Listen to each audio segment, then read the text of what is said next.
주일 3부 예배 나오신 성도님들을 주님의 이름으로 환영하고 축복합니다. 우리 이 시간 그리스 찬양팀과 함께 영광의 하나님을 함께 찬양하겠습니다.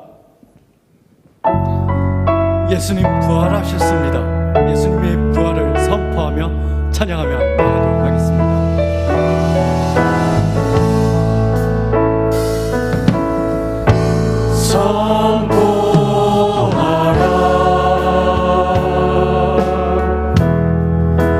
부활하신 영광의 주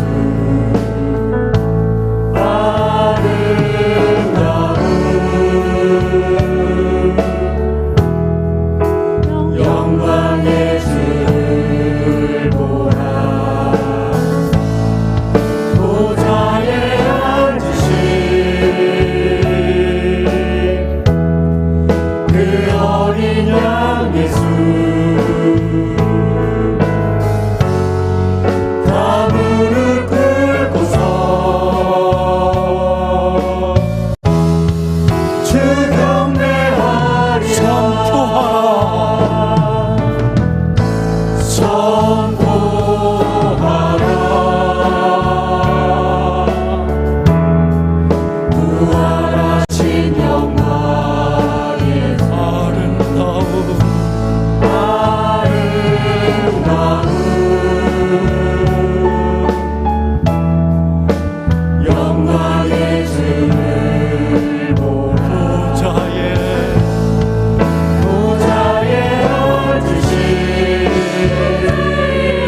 충만하시어서 나의 주가 되사 주오시며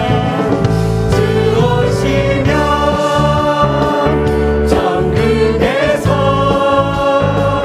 주님과 살리라 영원토록 주오시며 천국에서 주님과 살리라 영원토록 날 사랑하는 주님 나의 목자 되시어서 나를 항상 인도하니 주만 따라가리라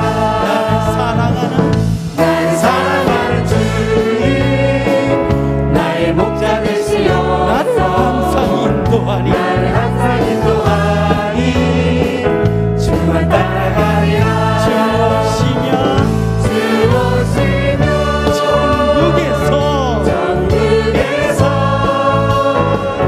주님과 살리라 영원토록 주오시며 천국에서 주님과 살리라 영원토록 주오시며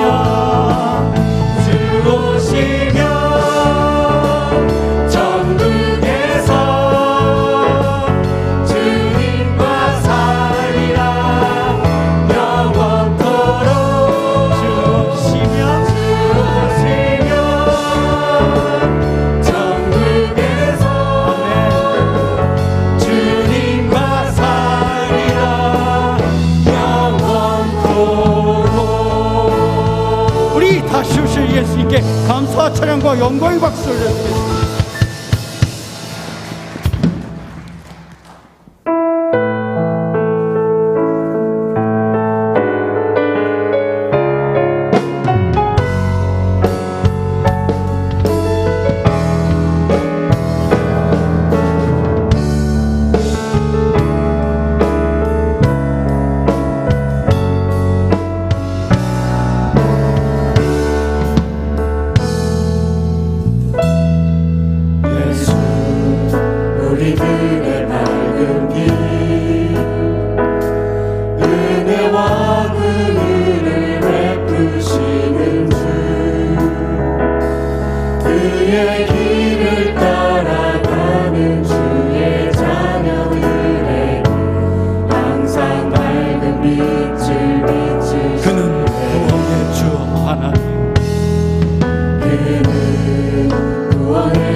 완전한 하나님 향하여 이곳에서 바로 이 시간 하나님 우리 부활하신 예수님을 생각하며 손 들고 내 영혼 거룩한 내 영혼 거룩한 은혜를 향하여 내 마음 완전한 하나님 향하여 이곳에서 바로 이 시간 하나님을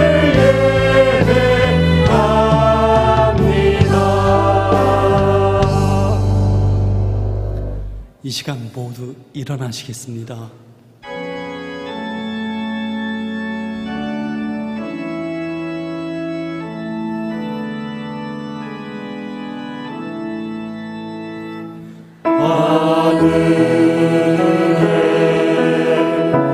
계신 아버지 이름 거룩하사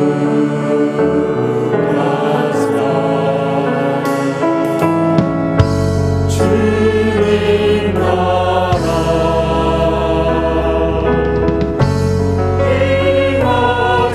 임하시고 뜻이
생명의 주관자이며 인도자이신 하나님, 우리의 삶을 인도하시는 그 은혜와 사랑에 감사를 드립니다.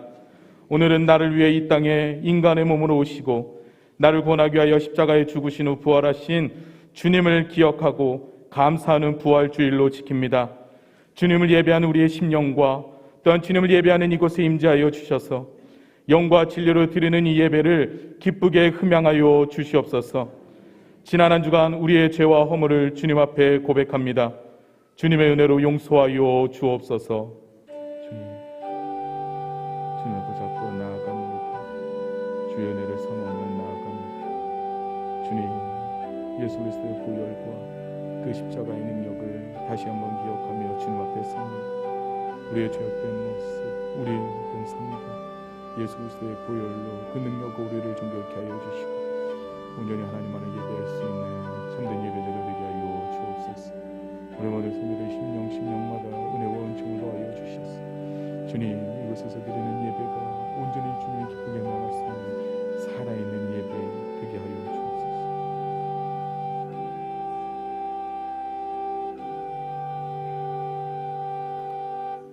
우리가 우리 죄를 자백하면 그는 미쁘시고 의로우사 우리 죄를 사하시며 우리를 모든 불의에서 깨끗하게 하실 것이라. 아멘. 신앙 고백하겠습니다.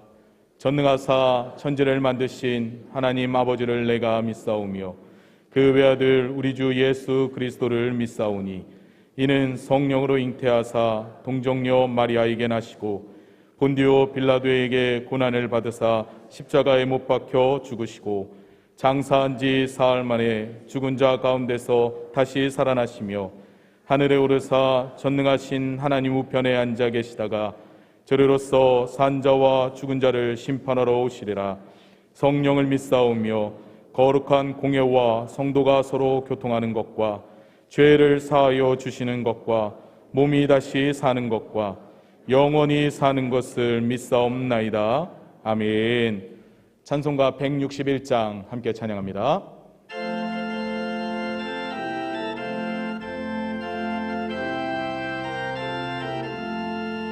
할렐루야 우리 예수 부활승 정하셨네. 세상 사람 찬양하니 천사와 다 파도가 그주 예수 부활하사 사망 권세 이겼네. 그주 예수 부활하사 사망 권세 이겼네. 할렐루야 우리 예수 왕의 왕이 되시고 우리들의 중보 되신 성령 증거하시네. 그주 예수 부활하사 처음 열매 되셨네. 그주 예수 부활하사 처음 열매 되셨네. 할렐루야 우리 예수 은과 피가 없도다. 무덤 속에 있는 죄인 그가 느끼시네. 그주 예수 부활하사 영광 주로시네. 그주 예수 부활하사 영광 주로시네. 조경호 장로님 기도하십니다. 전능하신 하나님 아버지, 은혜를 참으로 감사드립니다. 영원히 우리의 죄악으로 인해서 멸망받고 저주받고 할 인생들을 위해서 예수님을 이 땅에 보내주시고, 우리가 머리로 지은 죄, 생각으로 지은 죄를 인해서 가시관을 쓰시고, 몸과 손과 발을 잘못한 죄로 인해서 옷을 박으시고, 또 우리의 마음으로 지은 죄를 인해서 옆구리에 창을 맞으시고 피를 흘려주시고 우리를 영원한 삶으로 인도해 주신 하나님, 참으로 감사드립니다. 오늘은 부활로 오신 예수님을 우리가 기쁘고 즐거운 마음으로 환영하며 예배를 드립니다. 우리가 항상 부활의 신앙으로 승리하게 하시고 하나님께도 큰 영광을 돌리는 귀한 삶을 사는 성도들이 되게 하여 주옵소서. 하나님, 오늘도 귀하신 담임 목사님 세우셔서 말씀을 강론하시게 하시니 감사합니다. 이 시간도 선포되는 말씀을 통해서 예배에 참여한 모든 성도들 한 사람 한 사람 다 큰 은혜를 받고 능력을 받고 하나님의 사랑을 경험하는 복되고 귀한 시간 되게 하여 주옵소서. 목사님 모든 목회 계획 일정에 복을 주시고 귀한 사명을 잘 감당할 수 있는 육신의 건강도 허락하여 주옵소서. 예배 시간마다 세우셔서 예배를 인도하는 하나님 중찬단들과 찬양대회에 복을 주시고, 특별히 이 시간 하나님을 영화롭게 찬양하는 할렐루야 찬양대회에 복을 주셔서 그들의 찬양에 오로지 하나님을 영화롭게 하는 귀한 찬양이 되게 하여 주옵소서. 사울을 주셨습니다. 세상이 온통 코로나로 인해서 어지럽습니다. 이러한 때 하나님의 사랑이 성도들 각 가정마다 우리 교회가 풍만하게 하시고, 코로나 때문에 교회가 어려움 당하지 아니하게 하시고, 거룩한 예배가 방해받지 아니하도록 성령 하나님께서 코로나 백신도 치료제도 속히 많이 개발되어 보급되어 온 나라가 코로나에서 속히 벗어나는 그러한 은혜를 허락하여 주옵소서. 사흘 한 달 동안 교회가 평안하게 하옵소서. 악한 영들 악한 물이 틈타지 못하고 말씀 위에 굳게 서는 교회가 되게 하시고, 예수님의 사랑을 널리 세상에 전하는 선교와 구제의 역할을 감당하는 교회가 되도록 큰 은혜를 내려 주옵소서.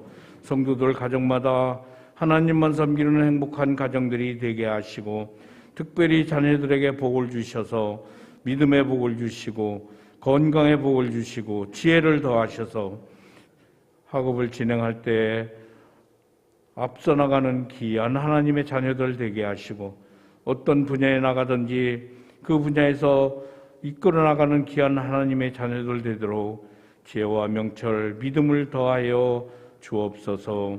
하나님 아버지, 우리가 말씀을 들을 때에 우리의 가슴이 열리기를 원합니다. 우리 가슴이 뜨거워지기를 원합니다.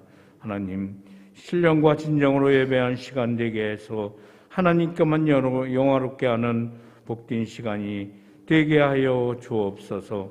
예배의 모든 순서가 하나님께만 영광이 되게 하시고 예배를 위해 수고하는 모든 예배 위원들에게 하나님의 큰 사랑이 넘치는 귀한 은혜가 있게 하여 주옵소서.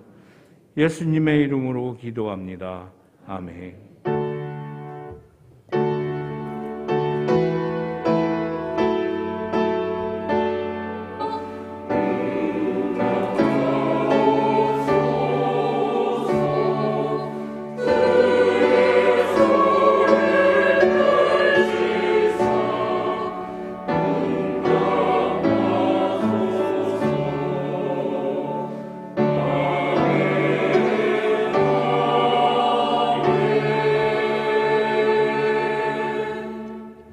교회 소식입니다. 주보 뒷면을 함께 보시겠습니다.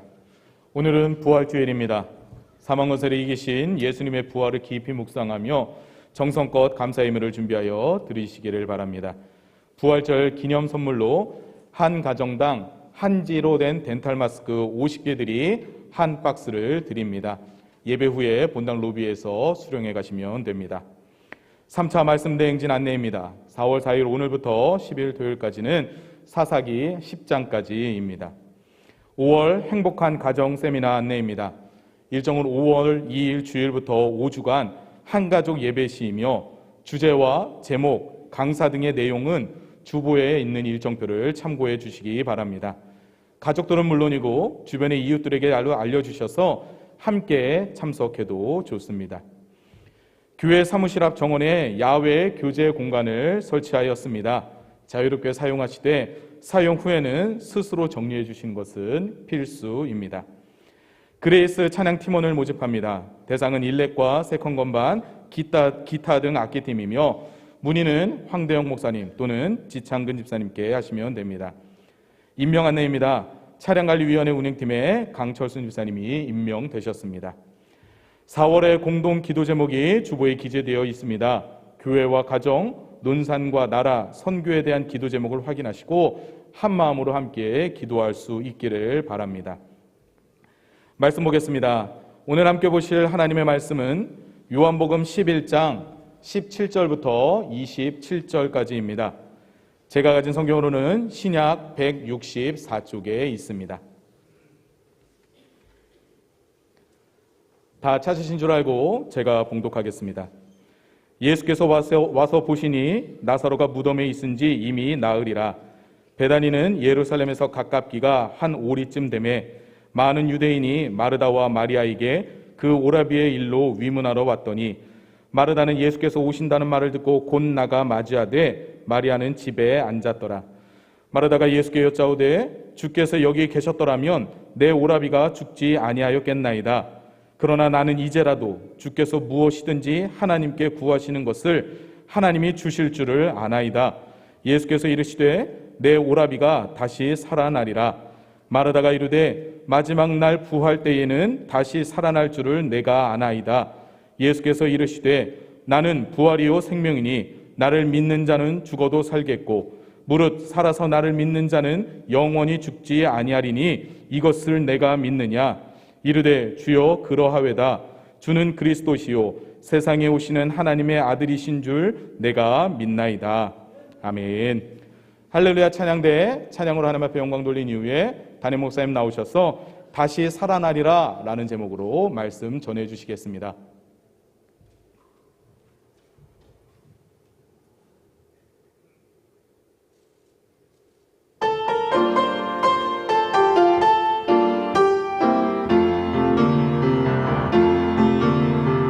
사셨네,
우리 주님께 감사와 영광의 박수 올려드립니다.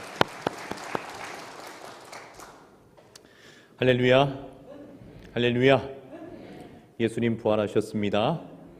우리도 부활할 줄 믿습니다. 그 부활 신앙을 가지고 이 땅에서도 승리하며 살아가시는 우리 모든 논산중앙교회 성도님들 되시기를 예수님의 이름으로 축원합니다. 우리가 믿는 기독교 신앙의 핵심은 예수님의 십자가에서의 죽으심과 부활하심, 이 두 가지입니다. 예수님을 믿음으로 예수님과 이미 연합된 우리는 예수님의 십자가에서의 그 죽으심과 부활하심에 이미 함께 동참하고 있는 줄 믿습니다. 다시 말해서 우리를 대표해서 예수님께서 겪으신 십자가에서의 그 죽으심과 그리고 그 부활의 결과는 단지 예수님께만 해당되는 것이 아니라 고스란히 우리에게도 적용되고 또 우리에게도 해당되는 바로 그와 같은 것들입니다. 예수님의 십자가에서의 죽으심은 우리의 모든 죄를 대속하시는 죽음이셨죠. 그리고 예수님의 부활하심은 그 죄의 권세, 사망의 권세를 생명으로 이기신 영원한 승리, 영원한 생명을 의미합니다. 우리에게는 이 두 가지가 모두 필요합니다. 반드시 이 두 가지가 모두 필요합니다. 대속의 죽음, 그리고 그 죽음을 영원히 이기신 부활, 이 두 가지가 반드시 우리에게 필요한 것입니다. 만약 예수님의 대속의 십자가 없이 부활만 강조하게 된다면 죽음 없는 부활, 그것은 그 자체가 성립될 수 없는 것 아니겠습니까? 반대로 예수님의 십자가만 있고 부활이 없다면 우리는 그저 죽음이라고 하는 신앙의 끝자락에 서 있을 수밖에 없을 것입니다. 그러므로 예수님의 십자가 그리고 부활은 우리의 신앙의 근간이면서 결코 흔들릴 수 없는 두 기둥입니다. 굳건히 우리가 믿고 있어야 될 우리의 신앙의 본질, 바로 그것입니다. 영원한 천국을 위해서도 그리고 오늘의 우리의 삶을 위해서도 이 두 가지에 대한 믿음은 너무나 중요해요. 절대적으로 우리에게 필요한 것들입니다. 특별히 코로나로 인해서 너무나 오랜 기간에 걸쳐서 고통스러운 그런 삶을 지금 보내고 있는 우리 모두에게 무엇보다 부활신앙, 예수 생명의 신앙이 얼마나 소중한 것인지, 얼마나 중요한 것인지 부활주의를 맞이하는 저와 여러분의 가슴 속에 다시 깊이 새겨지는 은혜가 있기를 다시 한번 주님의 이름으로 축원합니다. 예수님께서도 우리가 부활신앙을 반드시 가지고 있을 것 간절히 바라고 계세요. 죽음의 권세를 이기는 이 부활신앙으로 오늘의 삶을 살아내기를 예수님께서도 바라고 계십니다. 오늘 본문이 바로 그와 같은 내용을 우리에게 알려줍니다. 본문을 함께 살펴보겠습니다. 요한복음 11장의 이 죽은 나사로의 이야기는 그 내용 자체가 매우 깁니다. 그래서 신학적으로 많은 내용을 담고 있고 다양한 신학적 주제를 다루고 있는데 오늘은 부활신앙과 관련된 주제를 중심으로 함께 살펴보겠습니다. 어느 날 예수님께서 가슴 아픈 비보를 접하시게 되었습니다. 그 비보는 다름 아닌 예수님이 사랑하시는 어떤 한 사람이 중환병에 걸렸다라는 그런 소식이었습니다. 그 사람의 이름은 나사로였죠. 요한복음 11장 11절의 말씀을 보면 예수님께서는 나사로를 예수님의 친구라고 이렇게 부르고 계십니다. 한번 확인해 볼까요? 뭐라고 부르고 계십니까? 우리 친구 나사로가 잠들었도다. 우리 친구 나사로가 잠들었도다. 그만큼 예수님께서는 나사로를 친밀하게 대해 주셨고 예수님께서 정말 사랑하시는 그런 형제였습니다. 사실 나사로뿐만이 아니었습니다. 나사로의 가정에 있던 두 누이 동생 마리아, 마르다, 이 가족 전체를 예수님께서 사랑하셨어요. 이것 또한 11장 5절에 보면 확인이 가능합니다.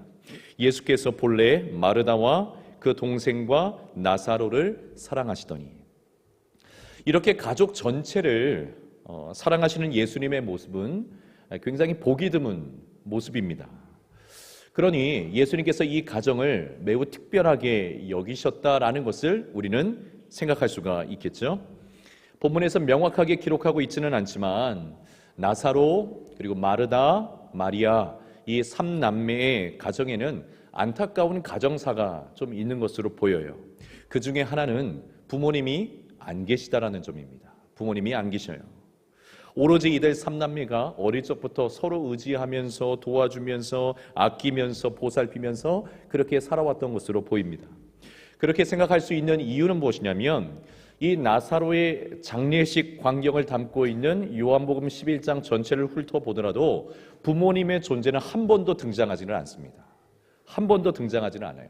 만약 부모님이 살아계신데 자식의 이 장례식에 부모의 존재가 언급되지 않는 것, 여러분 있을 수 없는 일이지 않겠습니까?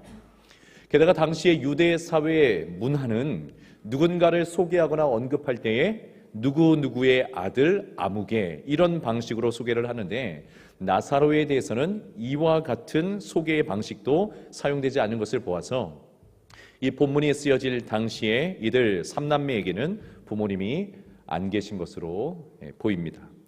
그렇기 때문에 이 나사로의 죽음은 이제 남겨진 두 누이 동생 마리아와 마르다에게 있어서는 청천벽력과 같은 일이었을 겁니다. 왜냐하면 부모님을 대신해서 그동안 이 가정의 가장 노릇을 누가 해왔을까요? 오라버니 나사로가 해왔을 것이기 때문에 그렇습니다. 가끔씩 소년 가장들의 이야기를 들을 때가 있죠. 어린 동생들을 부모가 없어서 어린 동생들을 스스로 돌봐야 되는 그런 청소년들의 이야기를 방송을 통해서나 주변의 이야기를 통해서 접하게 될 때 얼마나 마음이 아픈지 몰라요. 얼마나 고생하게 될지 또 지금 얼마나 고생스러운지 우리가 예측할 수 있기 때문에 그렇습니다. 자, 이러한 나사로 가정의 사연들은 주변의 사람들도 늘 알고 그래서 같이 마음 아파했던 그런 것으로 보여요. 그래서 11장 33절의 말씀에 보면 이 장례식에 참석한 모든 유대인들도 하나같이 눈물을 멈출 수가 없었습니다. 이 눈물을 참을 수가 없었어요. 온 동네가 슬픔에 잠겨버린 겁니다. 자, 이런 가정사 때문이었는지는 몰라도 예수님께서도 이 가정을 너무나 사랑하셨고 아끼셨어요. 특별하게 대해 주셨습니다. 저는 우리 주님의 마음은 언제나 고통 속에 있는, 고통을 받고 있는 이들을 향해 계시다라고 저는 굳게 믿습니다.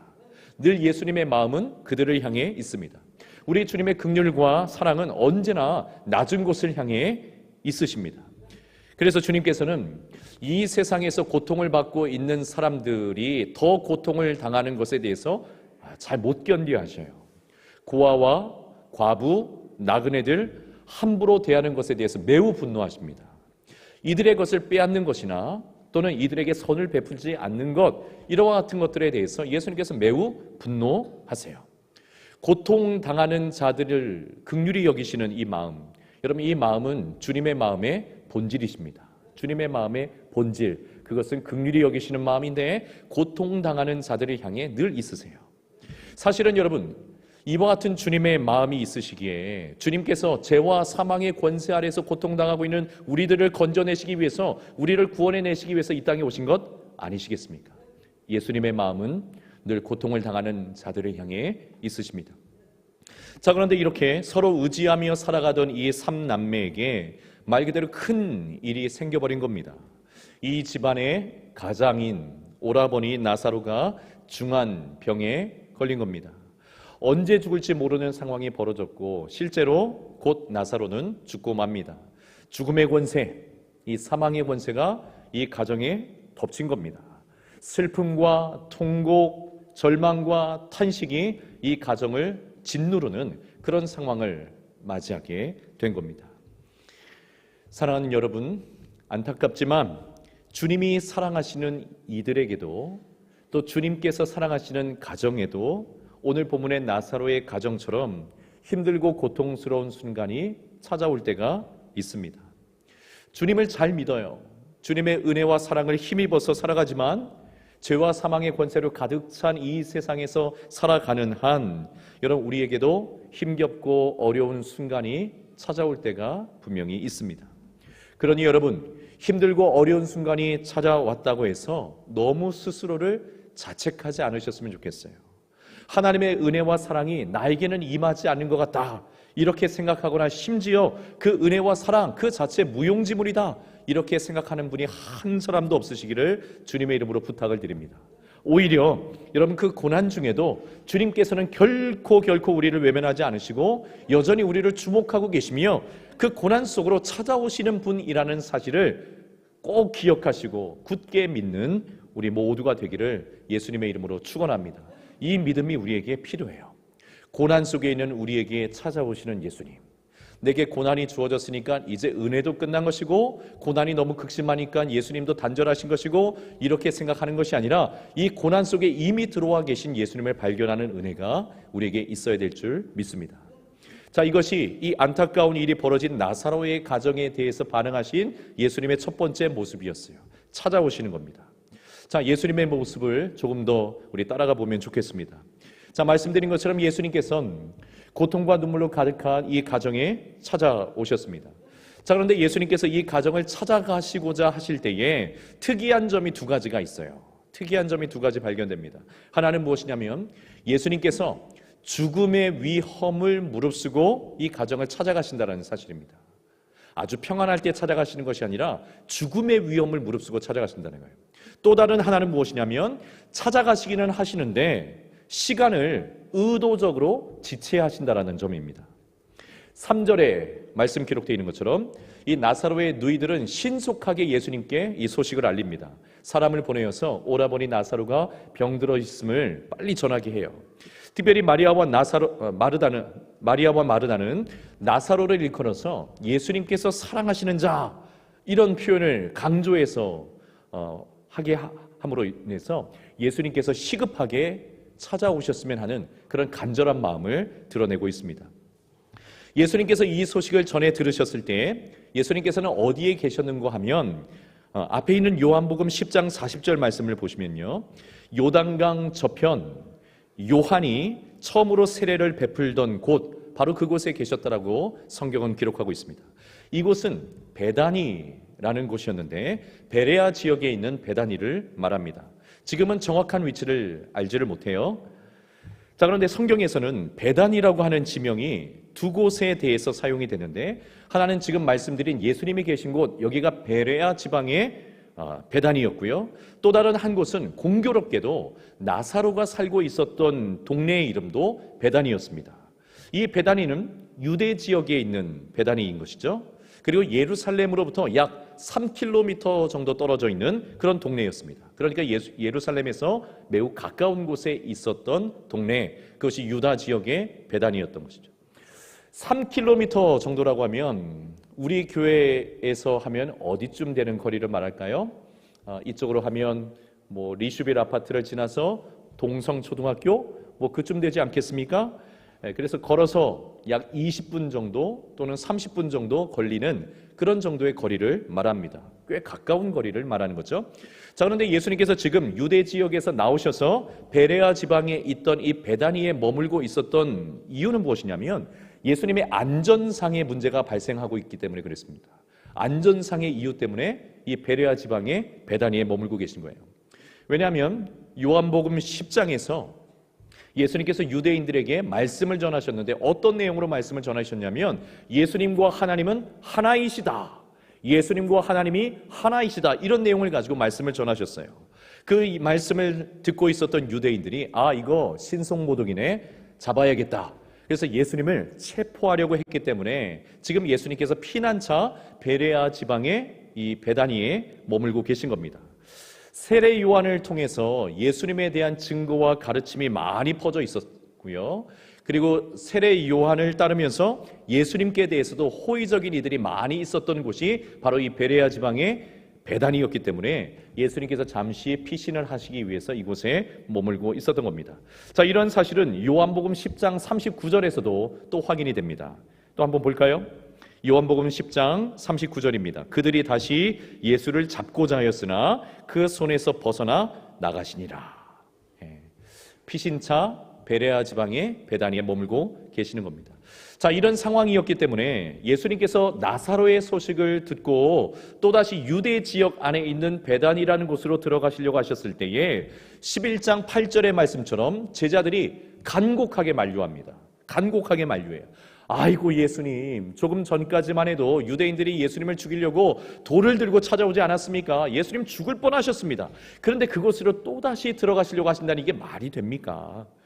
유대 지역에 있는 이 베단이라고 하는 곳이 예루살렘에서 보면은 3km밖에 떨어져 있지 않기 때문에 예수님께서 이 베단이에 들어가셨다라는 소식이 금방 예루살렘에 전파될 것이고, 그러면 또 유대인들이 득달같이 그 극렬한 유대인들이 돌을 들고 찾아올 텐데 예수님 안 됩니다. 들어가실 수 없습니다.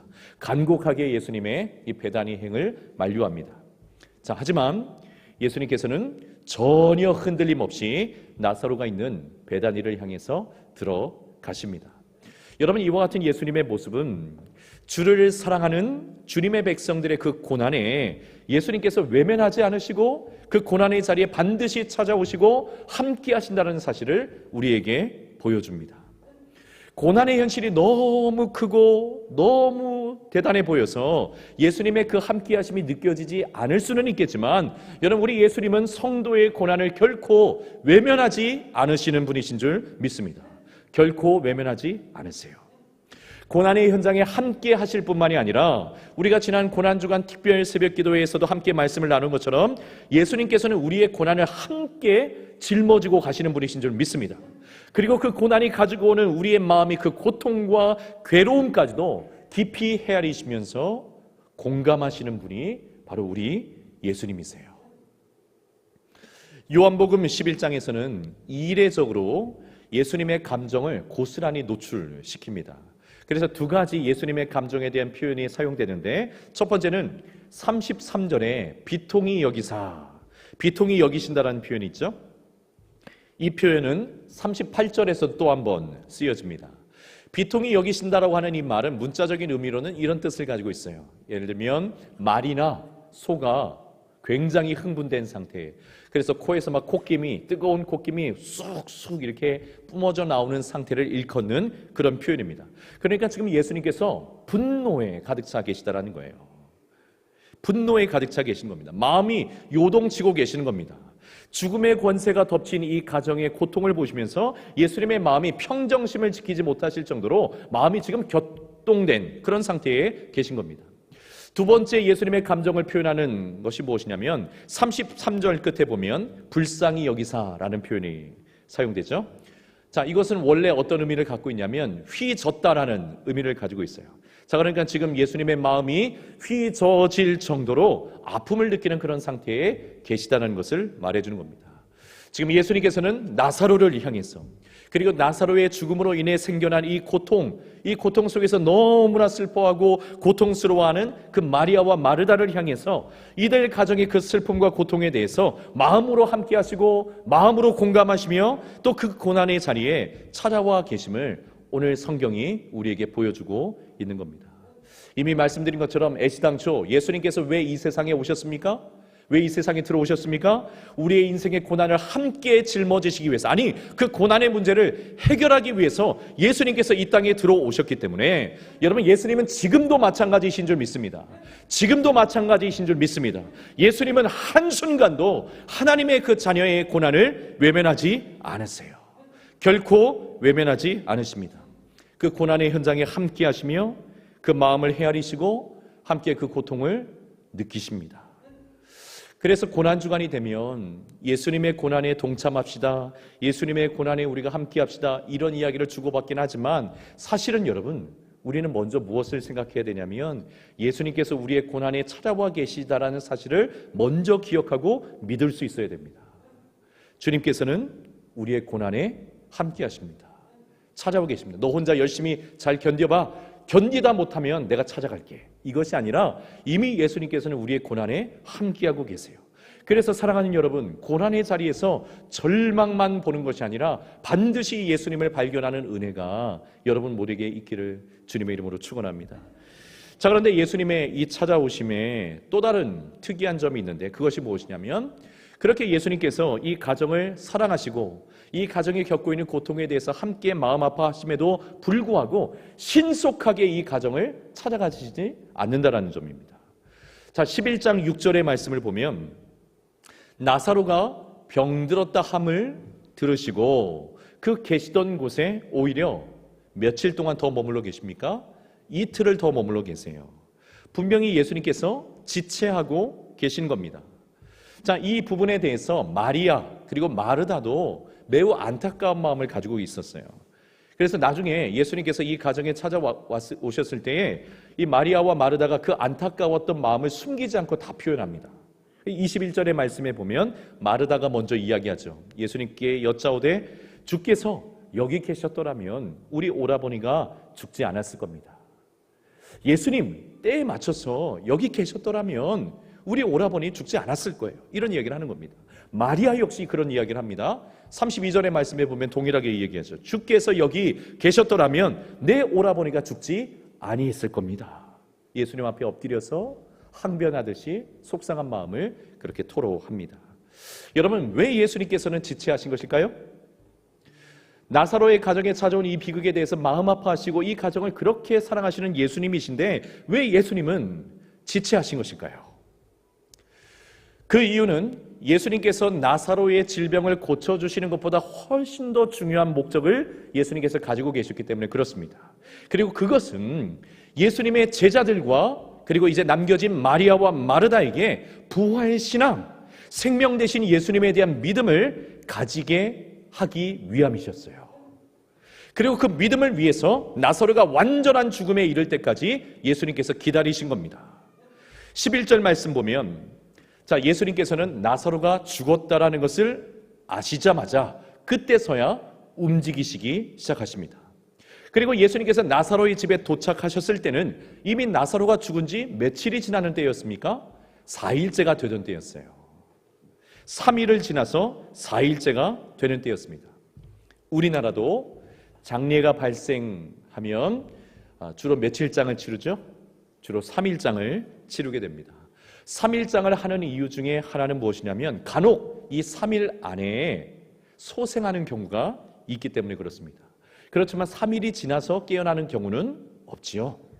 이 당시 유대 사회에서도 사람이 죽으면 3일 안에는 소생할 수도 있다라는 그런 생각을 가지고 있었어요. 그렇지만 3일이 지나서 시신의 색깔이 변하거나 이 시신에서 냄새가 나거나 다시 말해서 그 시신이 부패하기 시작하면 완전히 죽은 상태로 그렇게 판단을 내렸습니다. 자, 그러니 나사로가 죽은 지 3일이 아니라 4일이 지났다고 하는 것은 나사로가 완전한 죽음의 상태에 이르는 것을 우리에게 알려주는 것입니다. 실제로 39절의 말씀 보면 마르다가 죽은 지 나흘이 지난 나사로의 시체에서 썩은 냄새가 납니다. 주님, 썩은 냄새가 나요. 이제 끝났어요. 그런 고백을 토로를 하고 있는 모습을 우리가 또한 볼 수가 있어요. 자, 그리고 이제 예수님께서는 누구도 부인할 수 없는 완전한 죽음의 상태에 이른 나사로를 이제 뭐 하시려고 하시는 겁니까? 다시 살리시려고 하는 겁니다. 다시 살리시려고 하는 겁니다. 모두가 끝났다라고 모든 사람이 인정할 수밖에 없는 그 상태 속에서 예수님께서 죽은 나사로를 다시 살리시려고 하는 거예요. 여러분, 이 나사로의 이야기 속에 담겨져 있는 예수님의 의도는 너무나 분명합니다. 그것은 예수님께서 죽음을 이기시는 생명이 되시는 분이라는 사실을 드러내시기를 원하시는 거예요. 주변에 있었던 모든 사람들이 이 사실을 명확하게 보고 믿기를 원하시는 것입니다. 죽음까지도 다스리시고 그 죽음을 승리해내시는 부활의 주님이시라는 사실을 알리시기를 원하시는 겁니다. 그리고 나사로의 사랑하는 그 가족들, 남겨진 2명의 누이들, 마리아 그리고 마르다뿐만 아니라 제자들이 바로 그 믿음, 예수 생명, 예수 부활의 믿음을 갖기를 예수님께서 바라고 계신 거예요. 사랑하는 여러분, 예수님의 관심은 언제나 우리의 믿음에 있습니다. 우리의 믿음에 있습니다. 여러분의 믿음에 우리 주님의 관심이 온통 집중되어 있습니다. 우리의 부귀 영화에 예수님의 관심이 집중되어 있는 것이 결코 아니에요. 무엇에 관심이 집중되어 계십니까? 그 모든 삶의 정황들 속에서 어떤 믿음을 가지고 있느냐, 정말 믿음은 있느냐, 주를 향한 믿음이 살아있느냐, 우리의 믿음에 예수님의 관심이 온통 집중되어 계시다는 거예요. 때로는 고난을 통해서라도, 때로는 이 죽음의 사건과 같은 이 절망적인 사건을 통해서라도 우리의 믿음이 다시 일어나기를 원하시고 다시 살아나기를 원하시고 다시 살아서 반응하기를 원하시는 것이 주님의 소원이시고 주님의 마음이십니다. 주님은 우리의 믿음을 보시고 기뻐하시는 겁니다. 우리의 믿음을 보시고 기뻐하시는 거예요. 14절, 15절 말씀 우리 같이 한번 읽어볼까요? 우리 같이 읽습니다. 시작. 이에 예수께서 밝히 이르시되 나사로가 죽었느니라. 내가 거기 있지 아니한 것을 너희를 위하여 기뻐하노니 이는 너희로 믿게 하려 함이라. 그러나 그에게로 가자 하시니.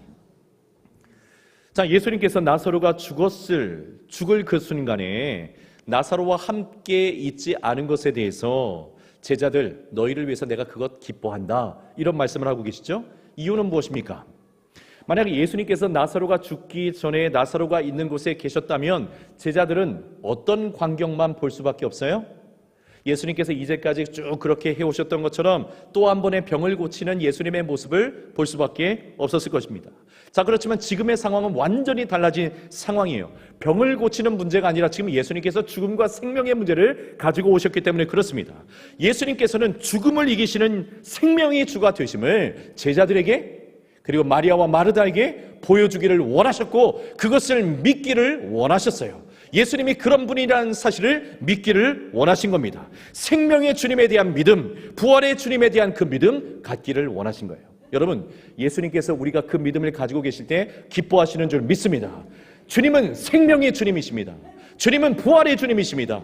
우리가 흔히 들어왔던 종교적인 주님이 아니라 지금도 생명의 주인으로 역사하시는 주님이심을 믿습니다. 사랑하는 여러분, 우리가 주님을 기쁘시게 하는 여러 가지 삶의 요인들이 있겠지만 가장 중요한 것은 역시 믿음입니다. 우리는 믿음을 가지고 살 때에 주님 기뻐하십니다. 자, 그런데 그 믿음의 종류와 내용도 천차만별인 거예요. 천차만별인 겁니다. 여러분 한번 질문해 볼까요? 여러분 예수님을 믿으십니까? 어디까지 믿으십니까? 예수님에 대해서 어디까지 믿으십니까? 여러분 하나님의 말씀을 믿으십니까? 믿으시죠. 어디까지 믿으십니까? 하나님의 말씀으로 기록되어 있는 성경에 대해서 어디까지 하나님의 말씀으로 믿고 계십니까? 천지차이입니다. 교회에서 나를 만나주시고 나를 위로해 주시는 하나님에 대한 믿음을 갖는 것 너무 소중한 믿음입니다. 자, 그런데 그 믿음에 비해서 말씀으로 천지 만물을 창조하시고 지금도 실제로 세상과 온 우주 만물을 다스리고 계시는, 말씀으로 그 온 우주 만물을 다스리고 계시는 그 하나님에 대한 믿음을 가지는 것, 여러분 이 두 가지 사이에는 분명히 차이가 있습니다. 마찬가지로 병든 자를 치료해 주시는 예수님에 대한 믿음과 죽은 자까지도 살려내시는 주님에 대한 믿음 사이에는 분명한 차이가 있는 것입니다. 사랑하는 여러분, 어디까지 믿으십니까? 진실로 믿으십니까? 주님을 믿으십니까? 생명의 주인이신 것을 믿으십니까? 부활의 주인이신 것을 믿으십니까? 우리의 삶에 어떤 인생의 고난이 찾아온다 할지라도 생명의 주인께서 우리를 살려내시고 부활의 주님께서 우리를 새롭게 다시 일으켜 세우실 것을 믿는 믿음이 진실로 우리 안에 있습니까? 우리 주님께서는 마리아에게, 마르다에게 그 믿음의 자리까지 나아가기를 원하고 계신 거예요. 제자들에게 그냥 일상적인 믿음의 수준에 머물지 아니하고 생명의 주인 되시는 예수님에 대한 진정한 믿음의 자리까지 나아가기를 원하시고 요구하고 계시는 겁니다. 오늘 우리에게도 마찬가지입니다. 우리는 어떤 믿음을 가지고 있는 것입니까? 말씀의 결론을 맺겠습니다. 여러분 오늘 본문에서 가장 중요한 성경 구절은 어디일까요? 분명히 25절과 26절의 말씀일 겁니다. 자, 25절과 26절의 말씀도 같이 한번 읽어보겠습니다. 같이 읽습니다. 시작. 예수께서 이르시되 나는 부활이요 생명이니 나를 믿는 자는 죽어도 살겠고 무릇 살아서 나를 믿는 자는 영원히 죽지 아니하리니 이것을 네가 믿느냐? 이것을 네가 믿느냐? 예수님 도전하시면서 초대하시는 겁니다. 이 믿음의 자리까지 이룰 것을 초대하시는 겁니다. 오늘 이 25절과 26절은 이중 구조로 되어 있어요. 그래서 두 문장으로 나눌 수가 있습니다. 어떻게 나눌 수가 있냐면 나는 부활이다. 그러니 무릇 나를 믿는 자는 죽어도 살 것이다. 또 한 문장은 무엇이냐면 나는 생명이다. 그러니 무릇 살아서 나를 믿는 자는 영원히 죽지 아니할 것이다. 네가 이것들을 믿느냐? 이와 같은 것들을 믿느냐? 말씀하시는 겁니다. 여러분 우리가 부활의 주님을 믿기 때문에 우리도 부활에 동참하게 되었고 영원한 천국에서 부활하여 영생을 누리게 될 줄 믿습니다. 이거는 의심의 여지가 없습니다. 근데 예수님 또 뭐라고 말씀하셨어요? 나는 생명이다. 그러니 살아서 나를 믿는 자는 영원히 죽지 아니할 것이다. 말씀하셨어요. 여러분 이것은 믿습니까? 여기서 말하는 영원히 죽지 않는다고 하는 것은 육체의 죽음을 말하는 것이 아니라 영혼의 죽음을 말하는 것입니다. 예수님을 살아서 믿는 자들에게는 이미 영생이 주어졌으므로 영원히 그의 영이 죽지 아니할 것이다. 이 땅을 살아가지만 영생의 능력을 가지고 살아갈 것이다. 예수님의 그 생명의 능력을 가지고 살게 되는 것이다. 네가 이것을 믿느냐? 수많은 종류의 죽음의 권세가 우리를 찾아오고 사망의 권세가 찾아오고 절망과 탄식의 권세가 우리를 찾아온다 할지라도 이 땅에서도 예수님을 믿는다면 생명의 권세를 가지고 살게 될 것이다. 그것을 믿느냐? 그 말씀을 예수님께서 하시는 겁니다. 사랑하는 여러분, 생명의 주인 되신 예수님을 믿으십니까? 믿으셔야 됩니다. 예수님께서 그 믿음의 자리까지 우리를 초대하고 계시는 겁니다. 그러니 여러분, 이 믿음이 얼마나 귀한 것입니까? 믿음으로 의인은 사는 것이며 믿음으로 하나님의 백성들은 죽음의 권세를 이기고 생명의 권세를 누리며 살아가는 것입니다. 그래서 베드로전서 1장 7절에서는 이 믿음에 대해서 뭐라고 이야기를 합니까? 너희 믿음의 확실함은 불로 연단하여도 없어질 금보다 더 귀하다. 세상의 어떤 보석들보다도 귀한 것, 그것이 믿음이다. 성도여, 나의 백성이여, 나의 자녀여, 세상의 그 어떤 것보다 귀한 것이 믿음이다. 나를 믿는 그 믿음이 귀하다. 어떤 믿음까지 초대하고 계십니까? 예수님이 생명 되시는 것에 대한 믿음, 예수님이 부활의 주인 되시는 것에 대한 믿음, 이 믿음까지 우리를 초대하고 계시는 겁니다. 그래서 저는 이 나사로의 이야기를 볼 때마다 어떤 장면에서 가장 큰 감동을 느끼냐면, 익숙한 말씀이니까 늘 그냥 은혜롭게 말씀을 읽는데 저는 44절의 말씀 볼 때마다 감동이 돼요. 44절에 결국 주님께서 나사로에게 뭐라고 명을 하십니까? 맨 끝에 보면 이렇게 말씀하세요. 죽었으니까 다 똘똘 이렇게 묶어놓고 동여놓은 채 있었는데 풀어놓아서 다니게 하라. 살아있다라는 증거 아니겠습니까? 풀어놓아서 다니게 하라. 예수 생명이 있으면 사망의 권세에서 풀리는 줄 믿습니다. 부활의 믿음이 있으면 이 사망의 권세, 절망의 권세에서 풀어놓아져서 다니게 될 줄 믿습니다. 예수의 권세가, 생명의 권세가, 이 부활의 권세가 우리를 자유케 하는 것입니다. 그러니 여러분, 믿음이 얼마나 중요한 것입니까? 믿음을 소홀히 여기지 마시고 생명 되신 주님에 대한 믿음, 부활의 주인 되신 우리 주님에 대한 믿음을 가지고 이 땅을 살아가지만 생명의 권세를 가지고 자유인으로 살아가는 저와 여러분 모두가 되기를 예수님의 이름으로 축원합니다. 우리 같이 한번 기도하겠습니다. 함께 기도할 때, 주님, 금보다 귀한 믿음 나에게 주시옵소서. 생명의 주님에 대한 믿음, 부활의 주님에 대한 믿음 나에게 허락해 주셔서 영원한 천국에서뿐만 아니라 이 땅을 살아가는 동안에도 그 생명의 권세를 누리며 살아가는 나의 삶이 될 수 있도록 주님 믿음을 주시옵소서. 우리 같이 한번 말씀 의지해서 1분 정도 합심해서 함께 기도하겠습니다. 기도합니다. 사랑의 하나님 아버지, 감사합니다. 고난주간을 보내고 이제 부활주일을 맞이하게 하신 것 감사합니다. 그러나 의례적인 부활주일이 아니라 진실로 참된 믿음을 우리에게 주시기를 원합니다. 생명의 주님에 대한 믿음을 주시기를 원합니다. 부활의 주님에 대한 믿음을 주시기를 원합니다. 그래서 하나님 아버지, 사망의 권세, 죽음의 권세가 늘상 우리를 도전하고 우리 주변에 있다 할지라도 그 사망의 권세에 잠식당하지 아니하고 오히려 생명의 권세를 가지고 우리에게 주어져 있는 모든 고통의 결박들을 풀어놓아 다니게 되어지는 놀라운 은혜의 역사들이 우리의 삶에 일어나게 하여 주시기를 원합니다. 마음에 묶인 것들이 풀어지게 하여 주시옵소서. 인생에 묶인 것들이 풀어지게 도와주시옵소서. 우리 주변의 삶의 모든 묶인 것들이 풀어지게 도와주셔서 예수 생명, 부활 능력의 큰 믿음을 가지고 승리자로 살아가는 우리 모두가 될 수 있도록 은혜 베풀어 주시옵소서. 오늘도 주님 앞에 나와 예배드리는 주의 백성들 가운데 묶인 인생이 있습니까?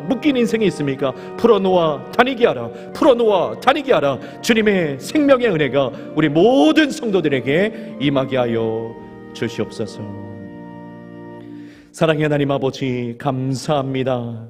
우리에게 은혜를 베풀어 주셔서 고난주간을 지나 부활주일 주님 앞에 나와 예배드리게 하시니 감사합니다. 의례적인 그런 절기를 지키는 부활주일이 아니라 진실로 부활 생명, 그 생명에 대한 믿음을 갖는 우리 모두가 되게 하여 주시옵소서. 예수님께서 생명이시고 예수님께서 부활의 주인 되심을 굳게 믿음으로 천국에서뿐만이 아니라 이 땅을 살아가는 동안에도 생명의 권세를 누리며 살아가는 우리 모든 성도들 되게 하여 주시옵소서. 모든 인생에 묶인 것들은 풀어지게 하여 주시옵소서. 이제는 그 모든 결박이 끊어지게 도와주시옵소서. 예수 안에서 자유한 자 되어서 생명을 누리며 또한 생명을 전파하는 하나님의 사람들 다 될 수 있도록 은혜를 베풀어 주시옵소서. 오늘도 주님 앞에 귀한 예물을 올려드립니다. 11조로 부활절 감사 예물로 또 선교 헌금으로 1,000번제로 꽃꽂이로 올려드린 주의 백성들 주님 기억하여 주시고 이 예물을 주님 흠양하여 주시되 이 예물은 오직 주님의 나라와 영광을 위해서 죽어가는 영혼을 생명으로 살려낸 일 가운데 쓰여지게 하시고 드린 이들의 삶의 그 현장 속에도 생명의 주인 되신 주님 충만하게 임하여 주셔서 날마다 그 생명의 풍성함을 누리며 살아가는 복을 허락하여 주시옵소서. 주님의 몸된 교회를 섬기며 봉사하는 모든 분들에게도 은혜와 복을 허락하여 주셔서 섬기다가 낙심에 빠지지 않게 도와주시고 더 크고 부유하신 하나님의 은혜를 누리는 그 비밀스러운 삶으로 들어가는 은총을 허락하여 주시옵소서. 주님 함께 하실 줄 믿고 감사드리고 예수님 이름으로 축복하며 기도드리옵나이다. 아멘.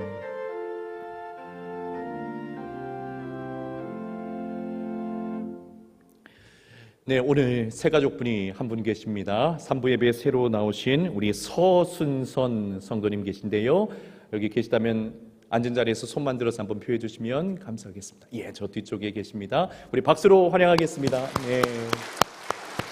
잘 오셨습니다. 예, 그리고 잘 등록하셨습니다. 우리 교회에서 은혜롭게 신앙생활 하실 수 있도록 교회에서도 최선을 다해서 돕도록 하겠습니다. 이제 다 함께 자리에서 일어나셔서 165장 함께 찬송하겠습니다.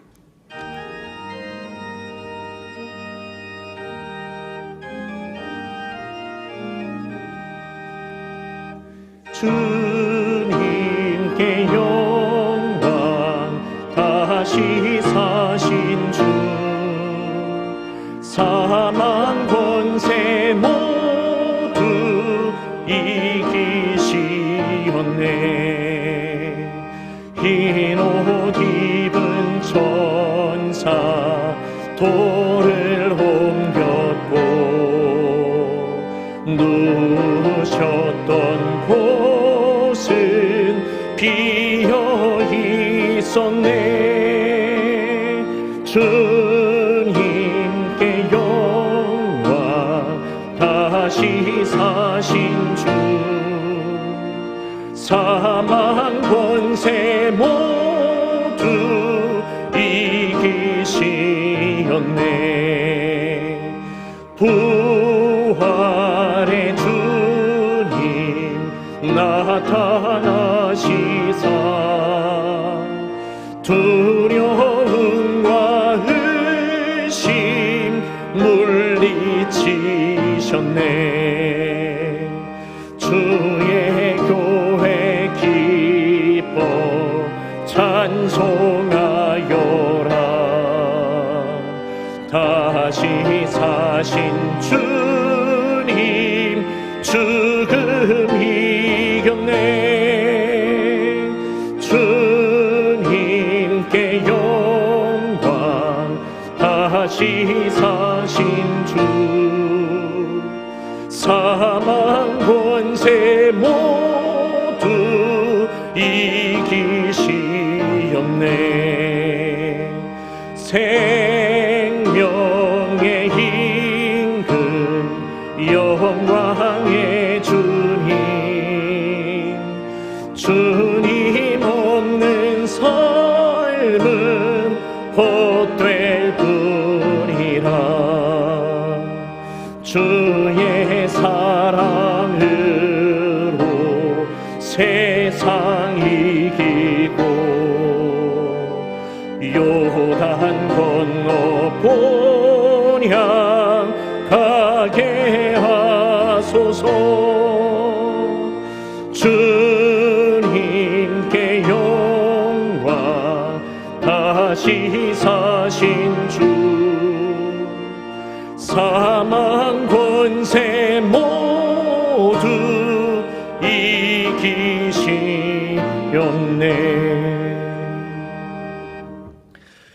지금은 부활이요 생명 되신 우리 구주 예수 그리스도의 그 크신 은혜와 우리 하나님 아버지의 다함이 없으신 사랑하심과 성령 하나님의 위로 교통 충만하심 승리케 하심이 거룩한 부활주일 주님 앞에 나와 온 마음으로 예배드리고 죽음의 권세가 아니라 생명의 주인 되신 주님을 향한 믿음을 가지고 생명의 권세로 승리하며 살기를 마음으로 결단하며 다짐하며 돌아가는 사랑하는 믿음의 권속들 심령 위에, 저들의 삶의 현장 위에, 가정과 자녀들 위에, 일터와 생업과 사업장 위에, 해외 구문의 객지에 흩어져 있는 모든 논산중앙교회 성도들 자녀들 머리머리 위에 이제부터 영원토록 함께 있을지어다. 아멘.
주를